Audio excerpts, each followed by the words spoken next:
Hello and welcome back to Space Engineers. In today's video, we're looking at another fairly large ship that's more for a decorative prop than it is for actual functionality in survival mode or in PvP.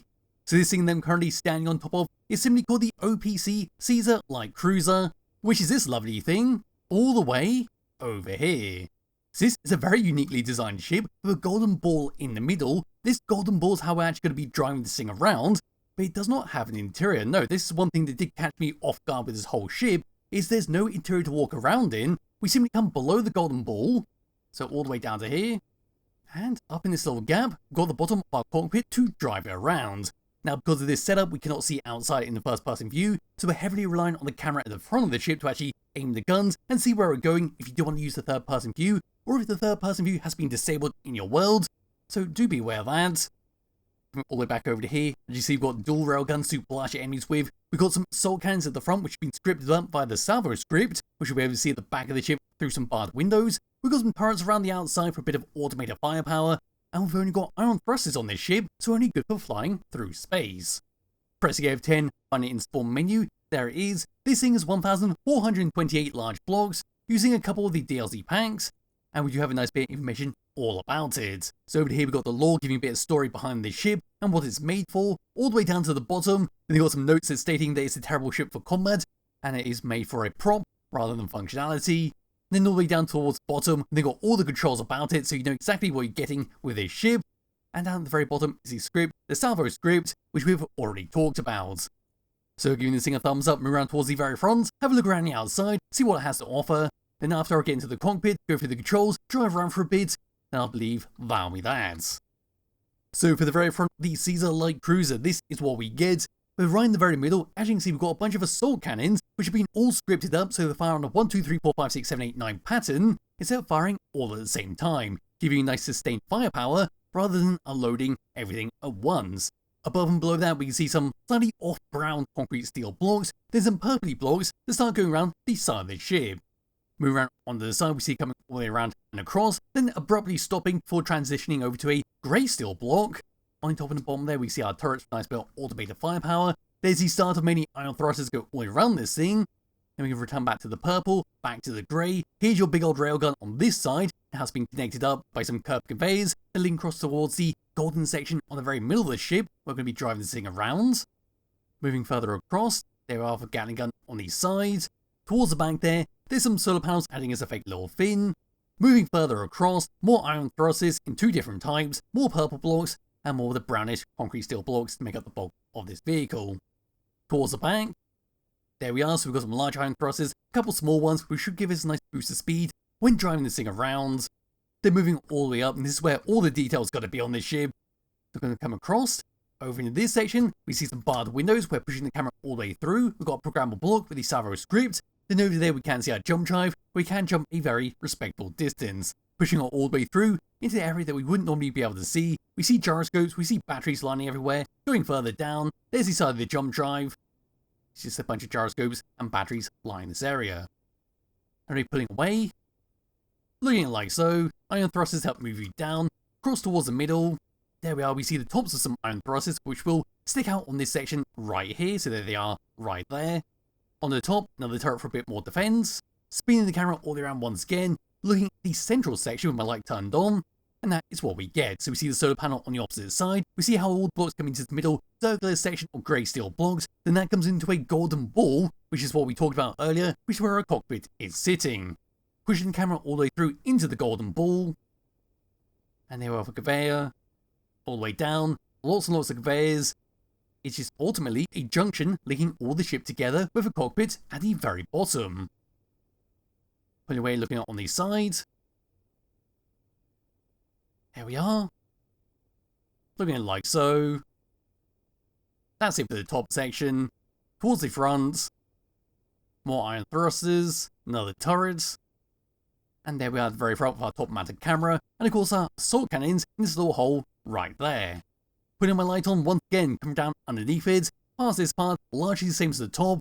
But on this section, we've got some ion thrusters to move you up. Across to here, there's the bottom of the ball, as well as the access to the bottom of the cockpit. Pulling all the way away. There we are, there's the bottom of our little golden section. And towards the back there, there's a connector to dock it up. At the very back there. There we go. And with that, that's a brief look around the outside, the OPC Seiza Light Cruiser, and what it is, it's a very unique looking design. It's actually a fantastic overall design of how it's been put together. Anyway, grabbing hold of my character, it's now time to come down below the vehicle and head into the cockpit. So down to here, below the golden ball, up and inside, first person view, and this is all we can see all around us. So it's extremely dark, in fact it's pitch black inside here. All we can see is the glow of the LCD screens, telling us the time of day, power and hydrogen, meters per second, and planetary gravity. Down to there we are, we saw make out the button being partially covered up by the hands. But yes, that's all we can see on the inside. And in third person view, this is what's like while driving around in a third person view. But yes, for a server with third person view disabled, you will be relying on the camera, and that's all you're going to be able to see, because it is partially covered up by a steel block to give it a bit of extra protection, try and delay the inevitable, which is always a good alternative when you can't actually put anything in front of the camera like a bunch of windows due to it not being built into the ship. Coming out of that, number 2 is then for your railguns, fire them both together. There we go. Number 3 is then for your assault cannons in the middle here, so putting the camera all around. And now, mouse clicking.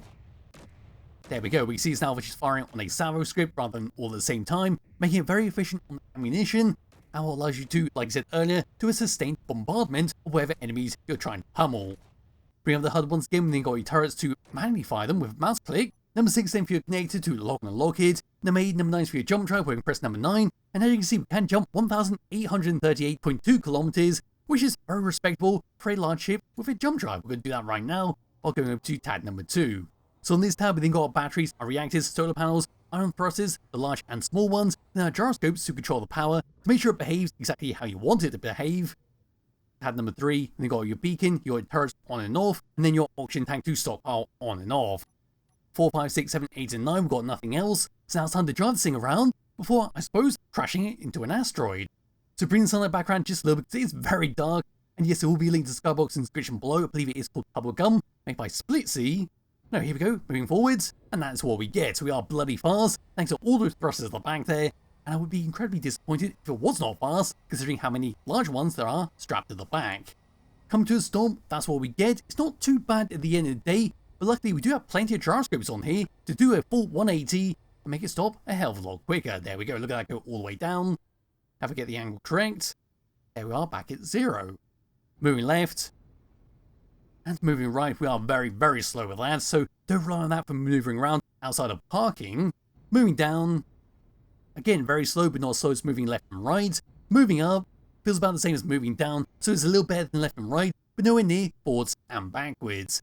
Then for gyroscope controls, moving around, minding how the screen has been half covered up.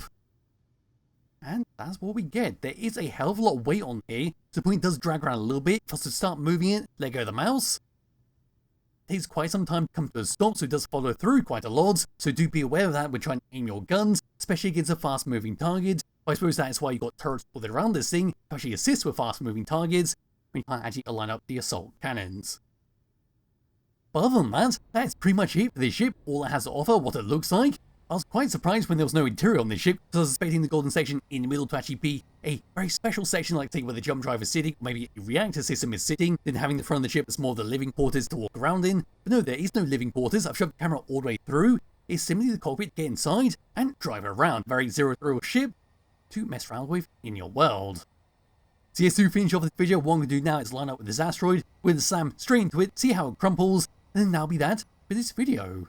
So here we go, we're now about to hit the asteroids, straight into the middle, and I think we just bored straight through that section of the asteroid. Yes, we did, made a massive hole. So there we are. If you want to make a giant tunnel through an asteroid, just have a bunch of these ships lined up and just keep slamming into it, and eventually you'll make a nice big hole through it and be able to travel through it with a smaller ship. But no, that was a fantastic little crash. The gold ball sort of survived, and I'm still in the cockpit. We just lost the entire front section, so all our guns are gone. Firing, of course, the little turret on the top right there.